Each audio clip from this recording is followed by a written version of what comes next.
¿Qué tal? ¿Cómo están? Seguimos nuestro recorrido para conocer en detalle el corredor atlántico y hoy hacemos parada en Sevilla, uno de los nodos más importantes de esta infraestructura. Aquí, además de aeropuerto y de alta velocidad, está el único puerto marítimo comercial de interior de toda España. Estamos en el corazón de la red transnacional atlántica, cuya presidencia asume el Consejo Económico y Social de Andalucía. Estamos con su presidente, Juan Marín. ¿Qué tal?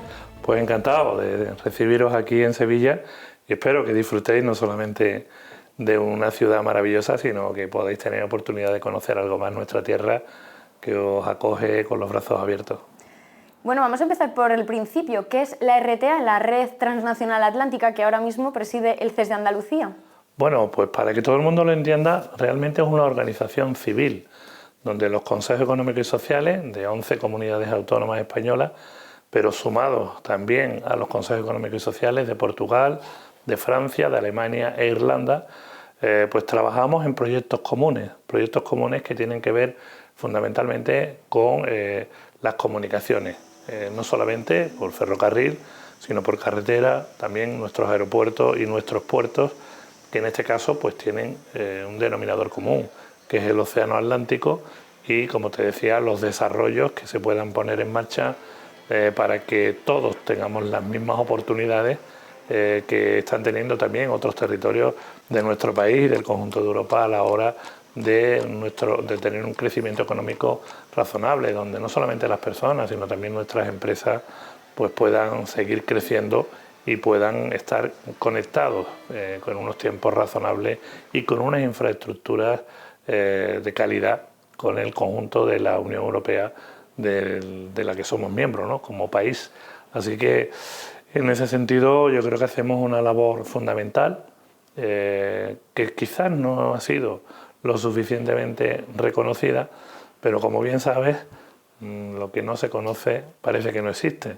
Y sí, los CES existen, los proyectos existen y la prueba evidente es que este es un proyecto que tiene una dotación presupuestaria de algo más de 46.000 millones de euros por parte de la Unión Europea, pues para lo que te comentaba, ¿no?, para mejorar nuestras infraestructuras y que finalmente pues los territorios muchas veces no se sientan tan aislados, tan solos, como pueda ser el caso de Extremadura o como pueda ser el caso de Castilla y León concretamente en el conjunto de lo que son el territorio español, ¿no? Así que somos esa organización donde empresarios, sindicatos, universidades, todas las organizaciones civiles pues participan, hacen propuestas que a través del CES de España trasladamos también al Consejo Económico y Social Europeo, y dentro del Consejo Económico y Social Europeo pues se traslada al Gobierno de la Unión Europea para que se incluyan en los presupuestos y en esos marcos, macromarcos de inversiones europeas que se desarrollan en el conjunto de todos los países miembros.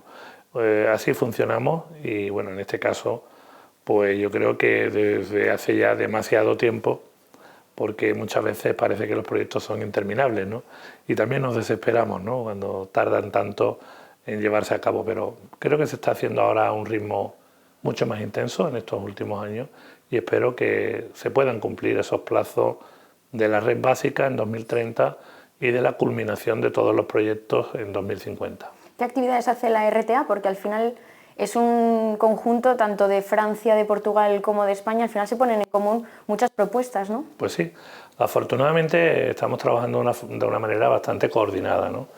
Yo tengo que agradecer a la que hasta ahora ha sido la presidenta de la Red Transnacional Atlántica, Mercedes, que bueno, pues desde hace apenas un mes ha sido nombrada también consejera en el Gobierno de Extremadura de Cultura y Educación, y ha tenido que abandonar su función, pero ella le ha dado un impulso importantísimo con otros compañeros, como el caso de Enrique, del Consejo Social Económico de Castilla y León, o también de Emilia, la presidenta que ha sido del Consejo Social del País Vasco, en definitiva de muchas personas que a lo largo de estos últimos, yo me atrevería a decir casi 2 años, pues se han tomado muy en serio el papel que hacen los CES a la hora de conseguir estos recursos para sus territorios, ¿no?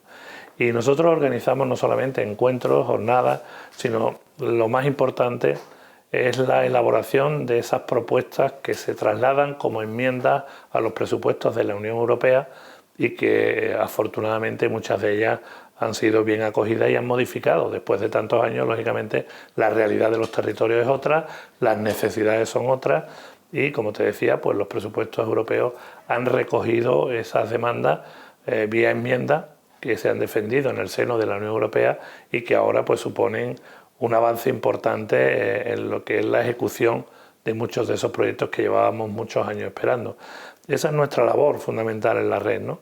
Y después seguir analizando también cómo van evolucionando los territorios, cuáles son las necesidades de nuestros puertos, de nuestros aeropuertos, de nuestras carreteras, las comunicaciones con otros países, como el caso de Portugal y Francia, que es lo que realmente a nosotros nos ocupa más, porque Alemania e Irlanda es cierto que están dentro de la red, reciben recursos para su infraestructura, pero imagínense, ¿no?, el caso de Castilla y León, la conexión necesaria y la coordinación y la comunicación con un país vecino como es Portugal y con esa salida desde, bueno, pues desde Valladolid, vía Salamanca hacia el Océano Atlántico con el puerto de Oporto, o esas conexiones ferroviarias que son necesarias para conectar con la I vasca.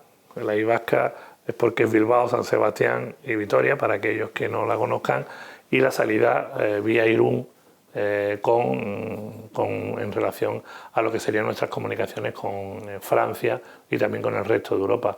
Entonces nuestra conexión, nuestro trabajo más diario se lleva a cabo precisamente con los representantes de esos países, ¿no?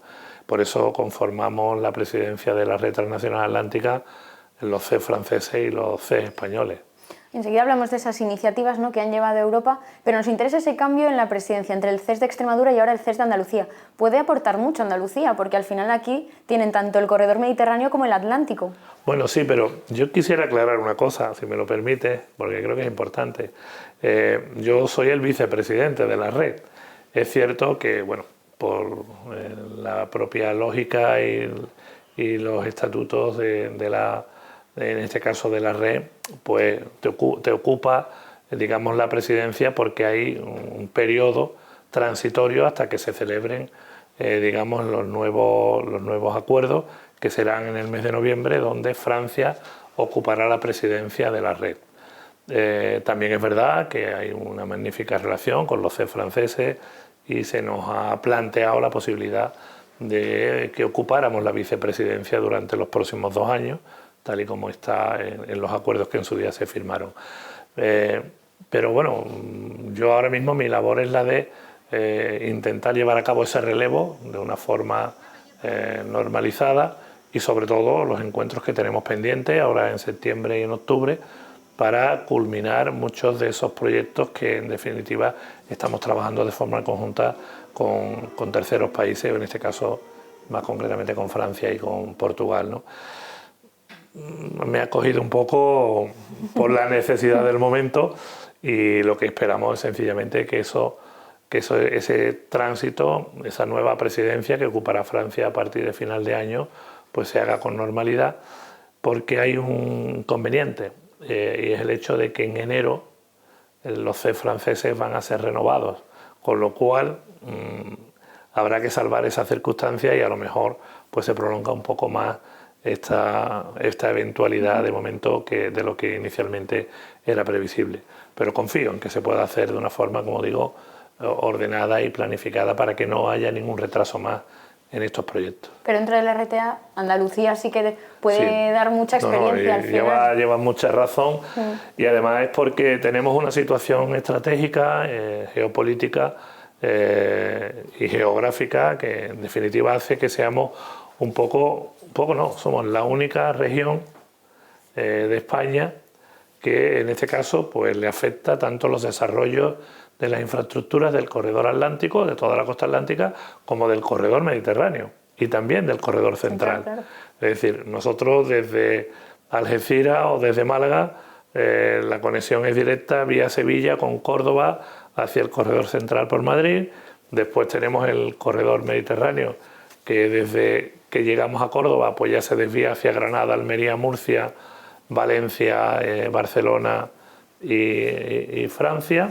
Y en el corredor atlántico, pues desde el puerto de Huelva, todo lo que es la zona, digamos, más cercana a la raya portuguesa, pues por la vía de la Plata con Extremadura, Castilla y León y después lógicamente el resto de comunidades autónomas que están en el proyecto y también Portugal. Tengo que añadir que Canarias se ha vuelto a sumar al corredor atlántico porque lógicamente yo creo que a nadie se le escapa que esos más de 16.000 millones de euros que quedan por invertir desde ahora hasta 2050, pues nadie se quiere quedar sin esos recursos para mejorar sus puertos, en el caso de Canarias, o sus aeropuertos, ¿no? Así que somos muchos y lo que esperamos es que realmente, bueno, pues se vayan cumpliendo de una forma ya mucho más razonable esos plazos que muchas veces parecen interminables, ¿no? Claro, porque recordemos que el corredor tiene unos plazos de ejecución, 2030, tenemos una fecha marcada, 2040-2050. Bueno, estamos a las puertas de que se termine este mandato de esta presidencia española. ¿En qué se han centrado estos años? Bueno, fundamentalmente en esa revisión que se ha hecho dentro del seno del Consejo Social Europeo y de la Unión Europea, que han permitido incluir determinadas conexiones y determinadas obras que hasta ahora pues no se contemplaban, ¿no? Yo creo que adaptar el desarrollo del corredor a la nueva realidad era básico, era fundamental. Y ahí, pues, por ponerte algún ejemplo, ¿no?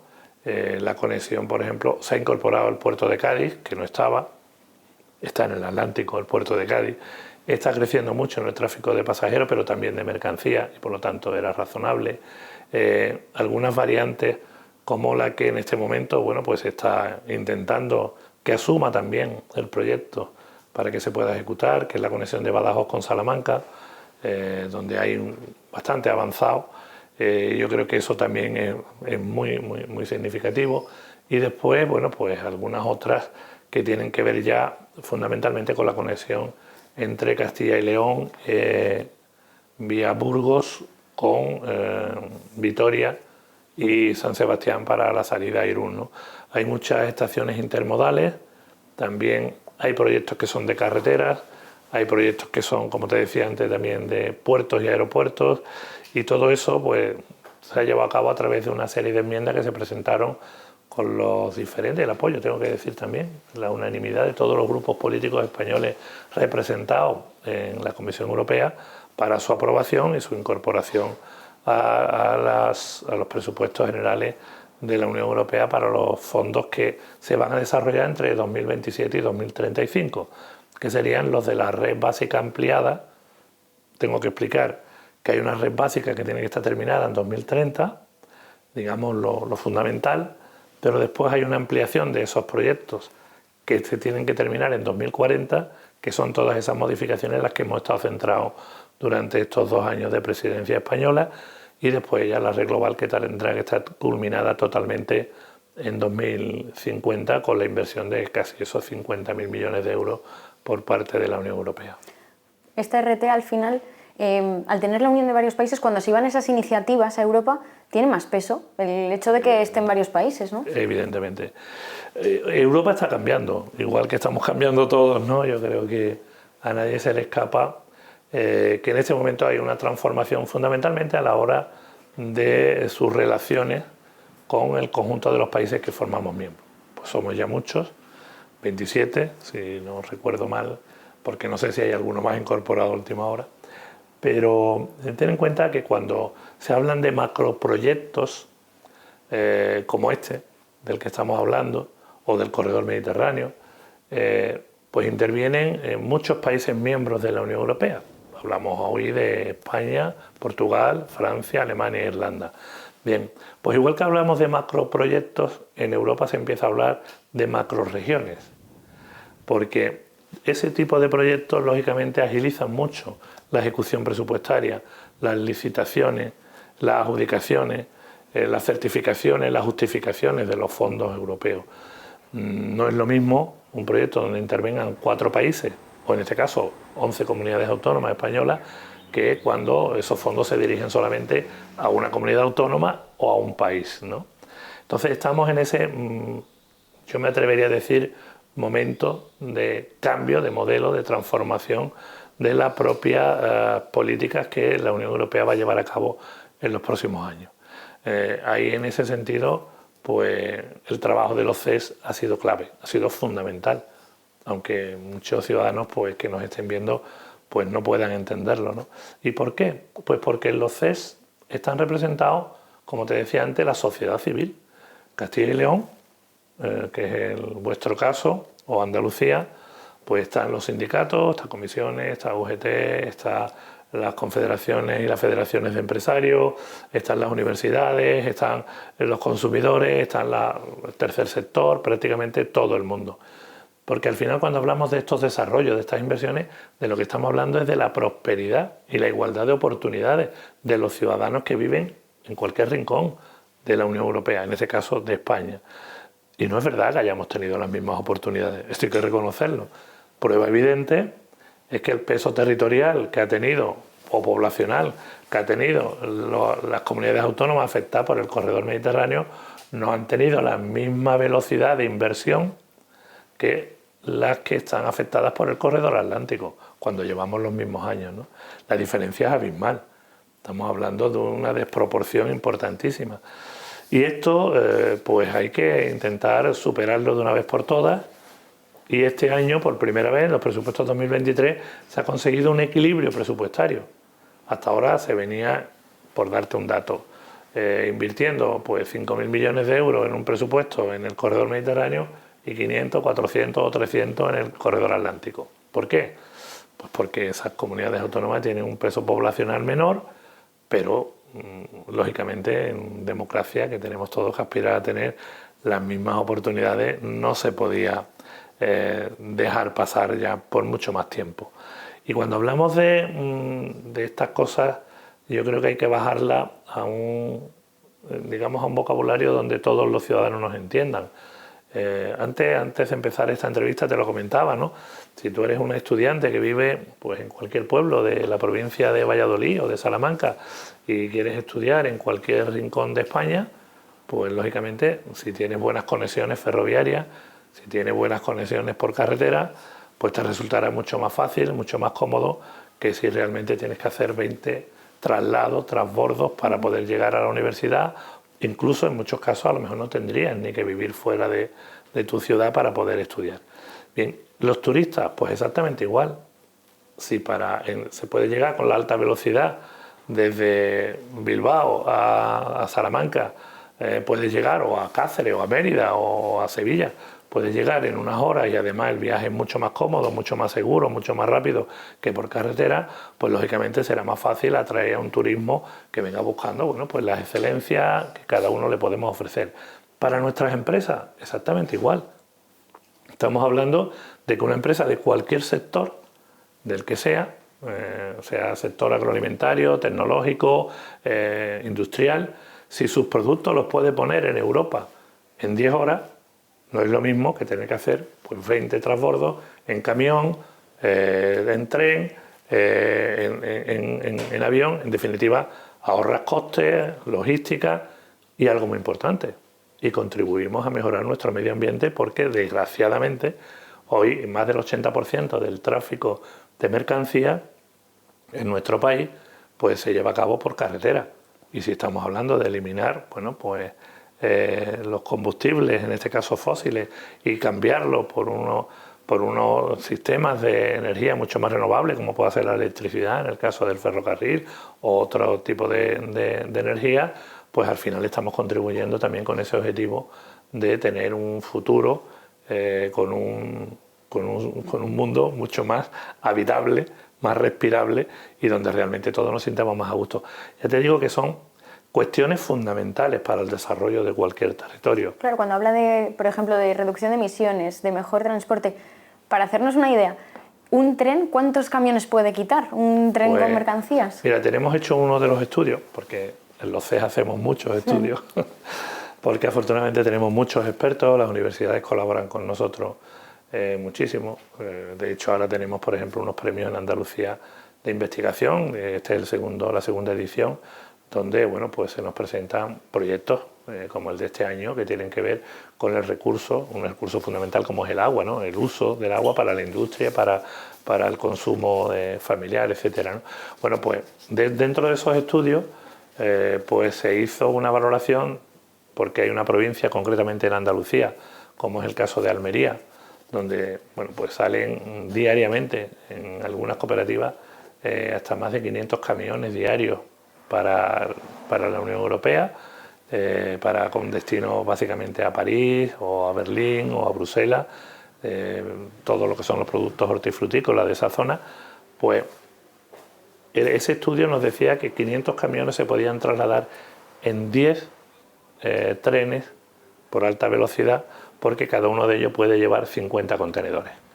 Pero es más, Lidia, si me permite que te tutee, resulta de que ya en la región de Murcia, concretamente, pues hay una industria, una empresa que se está dedicando a fabricar contenedores que van en los camiones que suben automáticamente a los trenes. O sea, vienen adaptados para la subida. Es decir, todo eso está generando mucho empleo. Claro. Mucho empleo, que no tiene que ver con montarte en un camión y pegarte 10, 15 horas para allá o para acá, donde probablemente muchas personas que se dedican a este trabajo pues puedan tener nuevas oportunidades de quedarse en casa, de poder trabajar más cerca de la familia. Si estamos contribuyendo al bienestar, a mejorar la competitividad de las empresas, al ahorro de costes, al ahorro de emisiones de CO2. Yo creo que todo es positivo cuando estamos hablando de este tipo de proyectos.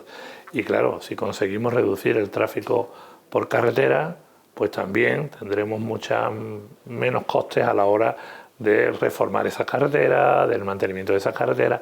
Es decir, todos esos estudios nos llevan, como te digo, a poder afirmar que la competitividad de los sectores empresariales, industriales, agroalimentarios, tecnológicos de Andalucía o de Castilla y León o de la Comunidad de Murcia o de cualquier otra comunidad española, pues sería infinitamente superior, con lo cual pues también hablaríamos que probablemente los trabajos serían de una calidad y de una formación a la cual hay que adaptar nuestro sistema formativo, que es otro de los trabajos y los informes en los que estamos. Hace poco se presentó precisamente aquí en Cádiz el informe anual del Consejo Económico y Social de España sobre la formación profesional dual, sobre las nuevas líneas de formación para nuestros trabajadores de cara al futuro, porque, como te decía, estamos en una permanente transformación y una de ellas pues tiene que ser pues, el intentar eliminar muchas de estas circunstancias que hoy están provocando pues, que tengamos un ambiente y un mundo mucho más contaminado y que nos está llevando a situaciones como las que estamos viviendo, ¿no?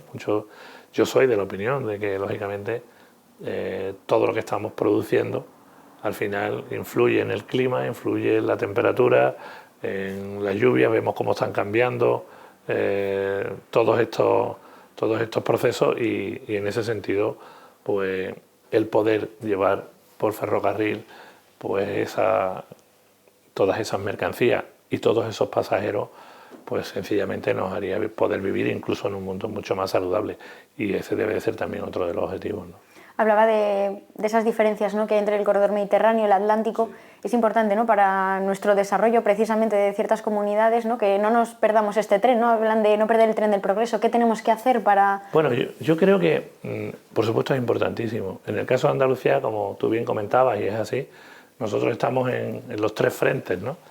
En el Mediterráneo, o la parte, digamos, de Granada, las conexiones que faltan de Granada a Almería para poder conectar con Murcia, y en el corredor central sí lo tenemos prácticamente desarrollado. Falta la electrificación de Algeciras-Bobadilla, que ya está adjudicada y está ya en fase de ejecución, y después en el corredor atlántico, lógicamente, lo que es la Vía de la Plata y la subida hacia Extremadura y Castilla y León, ¿no? En el caso más concreto de Castilla y León, no podéis perder este tren. ¿Y qué es lo que debemos de hacer? Visualizar la importancia que tiene un proyecto como este para el ciudadano, para el que está buscando un empleo, para el que quiere mejorar la situación de su empresa de cara al exterior, para el que quiere viajar y hacerlo de una forma más cómoda, para el que quiere tener mejores servicios y quiere vivir también en un mundo más saludable. Yo creo que es muy importante que sea consciente de que si tenemos buenas infraestructuras que encima no contaminan y que además pues, nos permiten pues disfrutar más de nuestro tiempo de ocio, de nuestro tiempo libre, si quieres viajar, si quieres sencillamente ir a ver a tu hijo que está estudiando en no sé dónde, pues si vemos esos beneficios, al final la gente se va a mentalizar y a concienciar de la importancia que tienen, en este caso, los consejos económicos y sociales de nuestras comunidades autónomas, que están trabajando de forma silenciosa en proyectos tan importantes para el futuro de todos nosotros. Entonces, ahí la labor de vosotros, de los medios de comunicación, es clave.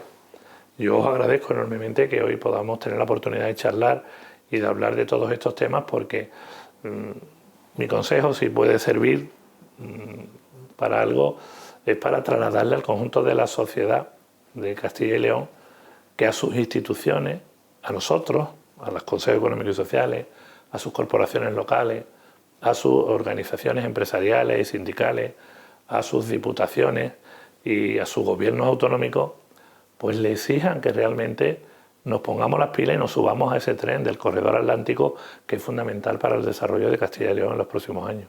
Pues Juan Marín, presidente de este Consejo Económico y Social, gracias por abrirnos las puertas. Gracias por venir, estáis en vuestra casa y bueno, enviar un saludo muy cariñoso, si me lo permite, a Enrique, al cual tengo un aprecio especial porque sé lo que lucha cada día en Castilla y León, porque realmente el Consejo Social y Económico tenga voz y se le conozca la labor que desarrolla, y es un hombre aparte entrañable y con una capacidad de trabajo envidiable. Así que gracias de nuevo y un saludo muy cordial para todos. Gracias.